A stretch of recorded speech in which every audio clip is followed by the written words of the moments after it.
ভগবানের কথা, ভগবানের লীলা, ভগবানের গুণকীর্তন এগুলি আমাদের কেন শুনতে হয়? এগুলি শুনলে আমাদের কি লাভ? দেখো, ভগবানের কথা শ্রবণে আমাদের এই দেহের পাপ বিনষ্ট হয়, আমাদের মন পবিত্র হয়, আমাদের মনের মধ্যে অনেক কাম কামনা বাসনা নানান উপকরণাদিতে আমাদের এই মন মলিন হয়ে যায়, এই দেহ মলিন হয়ে যায়। ভজনের উপযুক্ততা থেকে এই দেহের মধ্যে পবিত্রতা বৃদ্ধি পেয়ে যায়। তাই এই দেহে কৃষ্ণ প্রীতি, কৃষ্ণ স্মৃতি বর্ধিত করতে ভগবত তত্ত্ব আমাদের শ্রবণ করতে হয়। শ্রবণ করলে কি হয় না, তার শ্রবণে আমাদের এই জীবাত্মায় মানে এই দেহে কৃষ্ণ প্রীতি হয়, ভগবানের প্রতি শ্রদ্ধাটা বর্ধিত হয়, ভগবানের প্রতি প্রেম ভক্তিটা বর্ধিত হয়। যখন ভগবানের প্রতি শ্রদ্ধাটা বর্ধিত হবে তখনই অন্তরে ভক্তি জাগরিত হবে, আর যখনই ভক্তি ভাবী হৃদয় হয়ে যাবে তখনই কৃষ্ণ প্রাপ্তিও হয়ে যাবে। তাই আমাদের ভগবানের লীলা কথা শুনতে হয়। কেন না, শ্রবণ করলে, ভগবানের কথা শ্রবণ করলেও ভজনের একটা অঙ্গ হয়। শাস্ত্র বলছে কেউ যদি ভগবানের গুণগান কীর্তন করতে পারে না, সে কি করবে? বলছে শ্রবণ করলেও হবে। এই যে কীর্তন শোনা, এটাও ভজনের একটা অঙ্গ। কেননা আমাদের ভক্তির জগৎ, অর্থাৎ আধ্যাত্মিক ভক্তির যে জগৎ, সেই ভক্তি জগৎটা, এই ভক্তি জগৎখানা 9টি খুঁটির উপর, এই ভক্তি জগৎটি 9টি খুঁটির উপর দাঁড়ায় আছে। আর সেই 9টি খুঁটি হচ্ছে নববিধা ভক্তি, সেই 9টা বিধি ভক্তি, সেটি হচ্ছে নববিধা ভক্তি। আর সেই 9টা বিধি ভক্তির মধ্যে আপনি যদি একটা ভক্তিকেও অনুসরণ করে জীবন অতিবাহিত করে, তাতেও কৃষ্ণ প্রাপ্তি হয়ে যাবে। 9 প্রকার বিধিমার্গের ভক্তি, 9টা বিধি ভক্তির মধ্যে যে কোনো একটাকে অবলম্বন করে যদি জীবন পথে চলা শুরু করো, তাও কৃষ্ণ প্রাপ্তি হবে। এবার 9টা বিধিমার্গের ভক্তি কি কি? 9টা বিধিমার্গের ভক্তি হচ্ছে কি? শ্রবণং কীর্তনং বিষ্ণু স্মরণং, শ্রবণং কীর্তনং বিষ্ণু স্মরণং পদ সেবনং, দর্শন শিক্ষাং আত্মনিবেদনম নিবেদনম। এই হলো 9টা বিধিমার্গের ভক্তি। এই 9টা বিধিমার্গের ভক্তি থেকে যদি যে কোনো একটা ভক্তিকে কেউ তার জীবনে প্রয়োগ করতে পারে, পালন করে জীবন পথ পরিচালনা করতে পারে, সেই ভক্তির পথ অবলম্বন করলেই তার কৃষ্ণ কৃপা হয়ে যায়।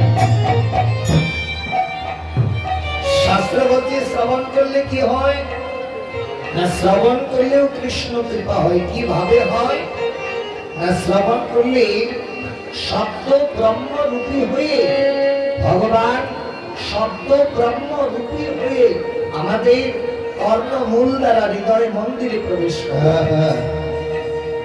কিন্তু ভগবান ভক্তের হৃদয়ে প্রবেশ করে যখন দেখে ভক্ত তার হৃদয়টাকে নোংরা আবর্জনায় পরিপূর্ণ করে রেখেছে, তখন ভগবান কি করে? মানুষের অন্তরটা মলিন করে না? বাহ্যিক জগতে যেমন ময়লা করে মানুষের মনেও পড়ে, মানুষের মনে ময়লা কি দিয়ে পড়ে? কামনা বাসনা রূপী সকল আবর্জনা এই হৃদয় মন্দিরে জড়ো করে রাখে। আর এই হৃদয় মন্দির খানা মলিন হয়ে থাকে, সেখানে ভগবান বসার করে যায়। তাই ভগবান যদি বসতি স্থাপন করতে হয়, ভগবান বসতি স্থাপন করার জন্য একটা একটা উপযুক্ত স্থানের প্রয়োজন। তাই ভগবান কি করে জানো, বৈষ্ণব গীতকর্তা বললেন, আচ্ছা ভগবান যখন ফিরে এসে দেখে ভক্ত তার হৃদয়টাকে ময়লা আবর্জনায় পরিপূর্ণ করে রেখেছে, ভগবান তখন ফিরে যায় না? বলি ভাই, এই জগতে কেউ যদি মনে করো একটা ঘর বানিয়েছে অনেক টাকা পয়সা খরচা করে, অনেক টাকা পয়সা খরচা করে একটা ঘর বানিয়েছে, আর সেই ঘর খুব সুন্দরভাবে সাজিয়েছে। এবার যে কোনো চাকরির কাজে ঘর ছেড়ে বৎসর দুয়েকের জন্য বাইরে চলে যেতে হচ্ছে। পরিবারের সবাই বাইরে চলে গেল, ঘর তালা বন্ধ করে দিল। দুবৎসর পর ফিরে এসে কি ঘরটা আগের মতো পরিষ্কার পাবে? নিশ্চয়ই পাবে না, সেখানে অনেক ময়লা আবর্জনা জমে যাবে। তাই আমরা এই হৃদয় মন্দিরটা ভগবান আমাদেরকে দিয়েছে, কিন্তু ভগবান এখানে বসতি করতে পারছে না। ভগবান এসে যখন দেখবে, এবার যে বাড়ির মালিক বিদেশ থেকে বাড়ি এলো, এসে দেখতে সারা ঘর নোংরা আবর্জনা, তখন কি করবে না, সেই ঘরটাকে ফেলে নতুন ঘর তৈরি করবে না, সেই ঘরটাকে পরিষ্কার করার চেষ্টা করবে। সেই ঘরটা পরিষ্কার করে একটু পূজা পাঠ করে একটু কীর্তন করে সেই ঘরে নতুন করে বসতি স্থাপন করবে। সেইরূপ এই জাগতিক জগতে মানুষ যখন তার হৃদয় মন্দিরে আবর্জনায় পরিপূর্ণ করে রেখে দেয়, ভগবান শব্দ ব্রহ্মরূপী হয়ে কর্ণমূল দ্বারা যখন হৃদয় মন্দিরে প্রবেশ করে যখন দেখে এই অন্তরটাকে কামনা বাসনা রূপী আবর্জনায় মলিন করে রেখেছে, তখন ভগবান কি করে জানো, ভগবান নিজ গুণে কৃপা করে হৃদয় বৃন্দাবন করে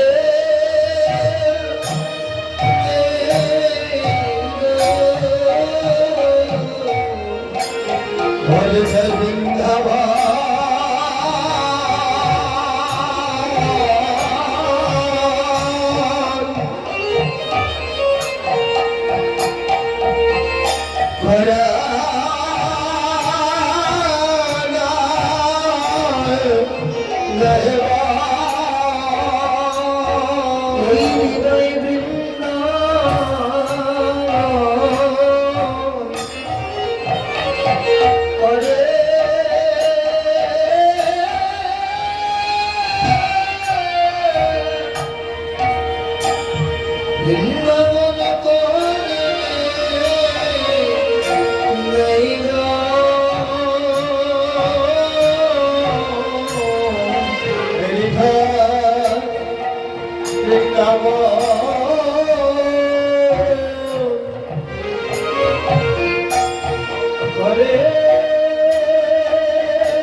কালে পাপি অঙ্গ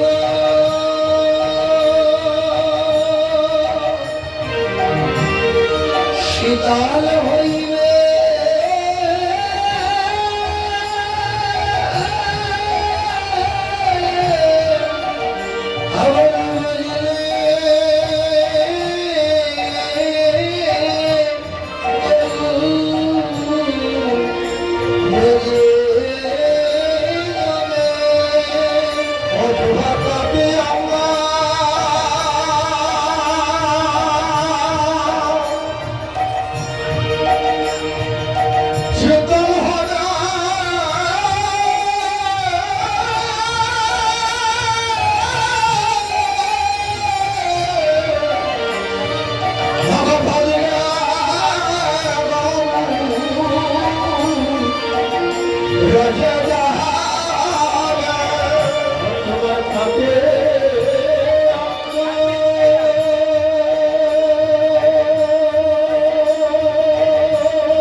कंगाल पतित जीवेर दारे दारे जैया दारे दारे जया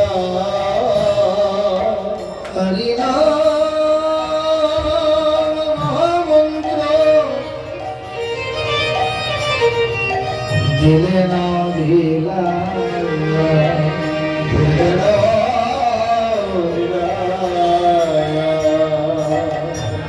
নিতাই কামাল পতিত না বাসে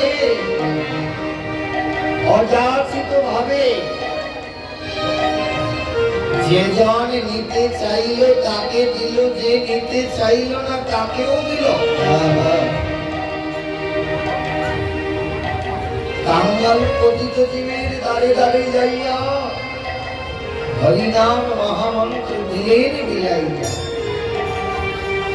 মহাপ্রভু বললেন না যাকে দেখো তাকে কহ কৃষ্ণ উপদেশ, মোর আজ্ঞায় গুরু হইয়া তার এই দেশ। মহাপ্রভু বললেন যাকে দেখবে তাকে কৃষ্ণ উপদেশ করবে।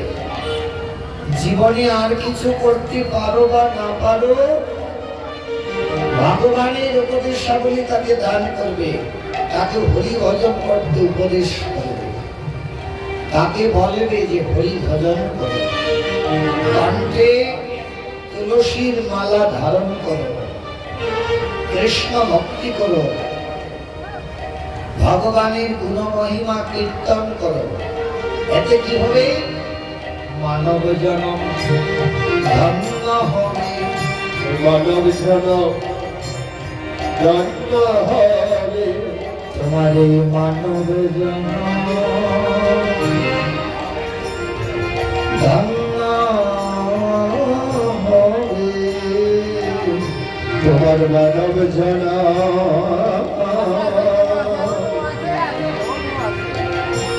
ধন্য হবে। হরি হরি ভক্তি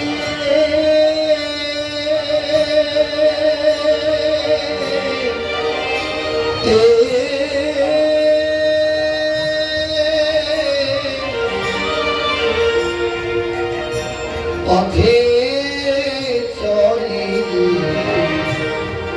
তোমার হেন মানব জনম ধন্য হবে। হরিমতে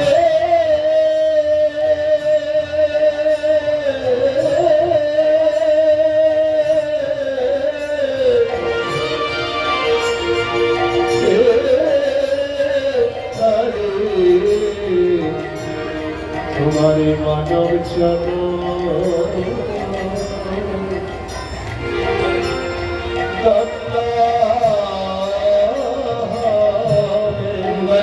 तब जाना तुम्हारे यार रब भल किताब जला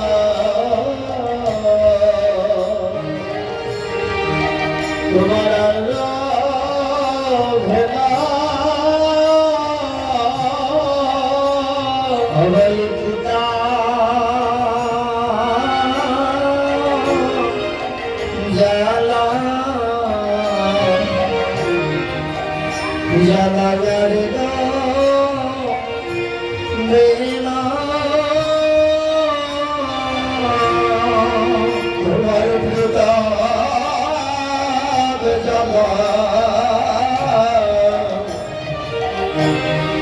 तुम्हारा बहना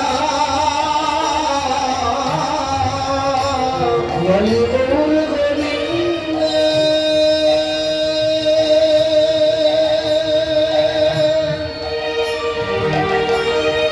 गली गोल गोविंद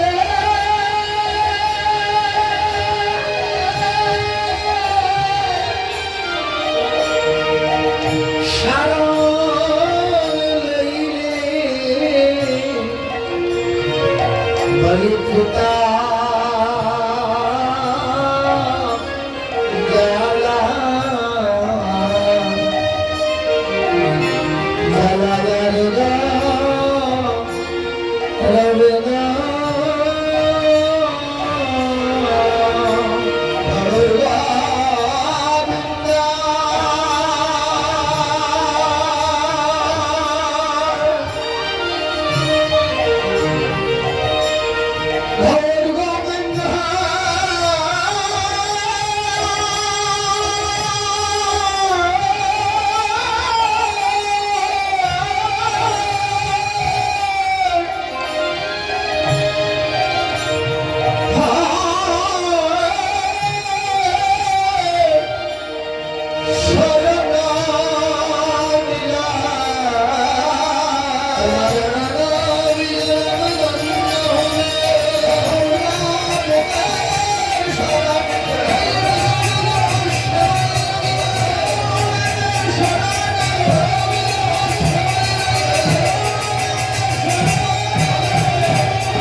এই মানব জন্মটা হয়েছে শুধু ভালো খাওয়া, ভালো পড়া, একতলার পর পাঁচতলা বাড়ি তৈরি করা, পুত্র সন্তান উৎপাদন করা, এই জন্য নয়।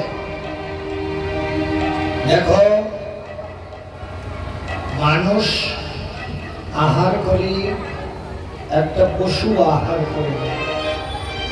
এখানে একটা মিল রয়েছে। মানুষ বিশ্রাম করে, পশু বিশ্রাম করে, এখানেও মিল। মানুষ তার বসতি ঘর তৈরি করে, পাখিও তার বাসা বাঁধে, এখানেও মিল। মানুষ সন্তান উৎপাদন করে, পশুও করে, এখানেও মিল। তাহলে মানুষ আর পশুর মধ্যে পার্থক্য রইল না। এই জগতে কারা মানুষ কারা পশু, কোনো ভেদাভেদ রইল না। কিন্তু মানুষ একটা কাজ করতে পারে। একটা মানুষ যদি ইচ্ছা করে গৌর গোবিন্দের সেবা করে মানব জনম ধন্য করিতে পারে,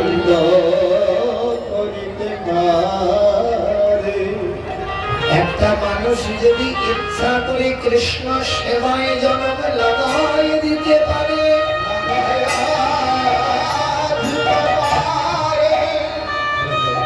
মনে রাখবে সংসারে ততদিন পর্যন্ত অনাচার থাকবে যতদিন পর্যন্ত কৃষ্ণকে পরিবারের সদস্য করছে না, যতদিন পর্যন্ত আহার শুদ্ধ হয় নাই, যতদিন পর্যন্ত প্রভাত কালে উঠে গৌর গোবিন্দের চরণে সর্বস্ব সমর্পণ করো নাই, ততদিন পর্যন্ত সংসারে অশান্তি, দুঃখ, কষ্ট, যাতনা এগুলি থাকবে। কিন্তু যেদিন দেখবে পরিবারে ভগবান কৃষ্ণের বসতি হয়ে গেছে, যেদিন থেকে পরিবারে কৃষ্ণ সেবা শুরু হবে আর শ্রীকৃষ্ণের প্রসাদ পরিবার বর্গ সকলে গ্রহণ করবে, সেদিন থেকে ওই পরিবার কৃষ্ণের সংসার হয়ে যাবে। আজে বাজে আহার করবে না, আজে বাজে কথা বলবে না, সৎ সঙ্গে থাকবে, সত্য কথা বলবে। এই আচরণগুলি যেদিন থেকে মানুষ শুরু করবে, শাস্ত্র বলছে সেদিন তার মানব জন্ম লাভ হয়। বৃন্দাবনের সিদ্ধ মহাত্মা শ্রদ্ধেয় বৃন্দাবনের প্রিয়াকুণ্ডের মানে বর্ষানার প্রিয়াকুণ্ডের পূজ্য বিনোদ বিহারী দাস বাবাজি মহারাজ, আমি মহাপ্রভুর কৃপায় ওনার সান্নিধ্যে গিয়েছিলাম আর একদিন একটা প্রশ্ন করলাম যে বাবা, এই জগতে মানুষ কাকে বলে? পূজ্যশ্রী বিনোদ বাবা তিনার শ্রীমুখে বলেছিলেন যে বাবা, এই জগতে অনেকেই মানুষ আছে, কিন্তু কেহ দেহধারী মানুষ, কেহ মানুষের ভাবাকৃতির মানুষ, কিন্তু প্রকৃত মানুষ হচ্ছে তারা। বিনোদ বাবা বললে বিনা হরি ভজন সে মনুষ্য का মনুষ্য জন্ম প্রাপ্ত নেই পায়। অর্থাৎ মানুষ যতদিন পর্যন্ত এই নিজের দুটা হাত কৃষ্ণ সেবায় দিচ্ছে না, সংসারটাকে কৃষ্ণময় করছে না, স্ত্রী পুত্র পরিজন সকলকে কৃষ্ণমুখী করছে না, ততক্ষণ পর্যন্ত তার সংসার হয় না। এটা অনাচারের সংসার থাকে। আর যেদিন থেকে সেই সংসারটাতে কৃষ্ণ ভক্তি পরিপূর্ণ হয়ে যায়, সেই দিন সেই সংসারটা স্বর্গের ন্যায় পবিত্র হয়ে যায়। তাই বললেন অনাচার ছাড়ি করো কৃষ্ণের সংসার। দেখো, কাউকে কাঁদালে নিজে কাঁদতে হবে, কাউকে দুঃখ দিলে নিজে দুঃখ পেতে হবে, রক্তক্ষরণ ঘটালে রক্ত দিতে হবে। এটা সৃষ্টিকর্তার বিধান। সূর্য উদিত হয়েছে, পশ্চিম আকাশে অস্তা চলে যাবে। আর কি হবে? মানুষ জন্ম নিয়েছে, যতই ব্যাংক ব্যালেন্স, যতই টাকা পয়সা, যত কিছু থাকুক না কেন, সকলকেই যেতে হবে। আজকে আমি এই আসরে দাঁড়িয়ে কথা বলছি, আমাকেও একদিন যেতে হবে। কেউ এই সংসারে চিরস্থায়ী থাকবে না, সকলকেই যেতে হবে।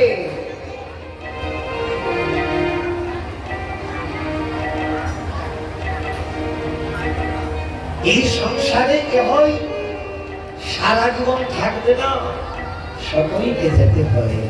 অতএব আমরা যেন কৃষ্ণ ভক্তি করে এই জীবনকে অতিবাহিত করতে পারি। তবে সংসার করে সংসারে একজন কৃষ্ণ ভক্ত রমণীকে নিয়ে আসো, একজন কৃষ্ণ ভক্তিমতী স্ত্রীকে নিয়ে আসো, যে সংসারটাকে আলোকিত করবে। এমন পাপাচারীকে আনবে না যে সংসারটাকে ধ্বংস করবে, বিনাশ করবে। সংসারটা কৃষ্ণময় করো, দেখবে সুখে শান্তিতে বাকি জীবনটুকু কাটাতে পারবে। তাই বলে অনাচার ছাড়ি করো কৃষ্ণের সংসার, কৃষ্ণের সংসার নিষিদ্ধ। যখন পরিবারের সকলে হরিভক্তির অনুশীলন করবে তখন কৃষ্ণ প্রাপ্তি হবে। আর যেই সংসারে কৃষ্ণ নেই, গুরুদেবের কৃপা নেই, গুরু বৈষ্ণব যায় না, সেই সংসার এই পাপাচারীর সংসার। তাই আমাদের কর্তব্য হচ্ছে গৌর গোবিন্দের সেবা করে, কৃষ্ণ সেবা করে আমাদের এই মানব জন্মকে সার্থক করা, গৌর গোবিন্দের সেবায় নিজেকে নিয়োজিত করা। আর গৌর গোবিন্দের সেবা করে এই জন্মকে সার্থক করা, এটি হচ্ছে মনুষ্য জন্মের মুখ্য উদ্দেশ্য। মনুষ্য জন্মের মুখ্য উদ্দেশ্য হচ্ছে এটি।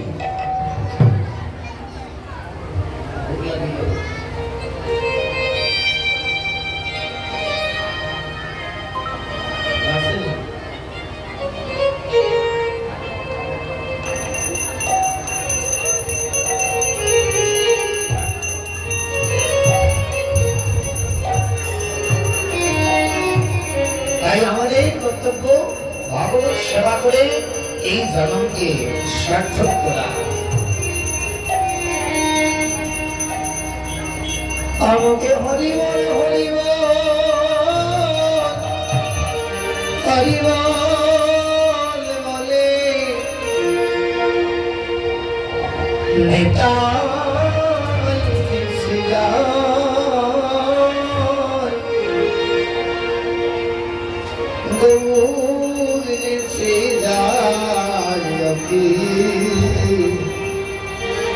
সোনার নদিয়া হরিবল হরিবল হরিবল বলে হরিবল হরিবল হরিবল বলে গেছে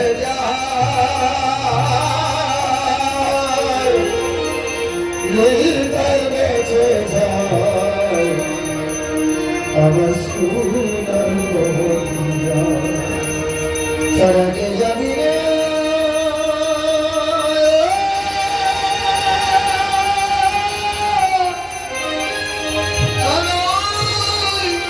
দেবাসী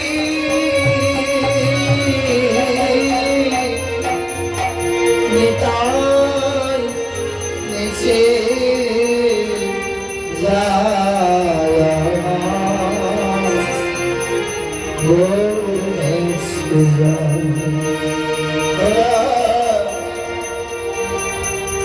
যাবে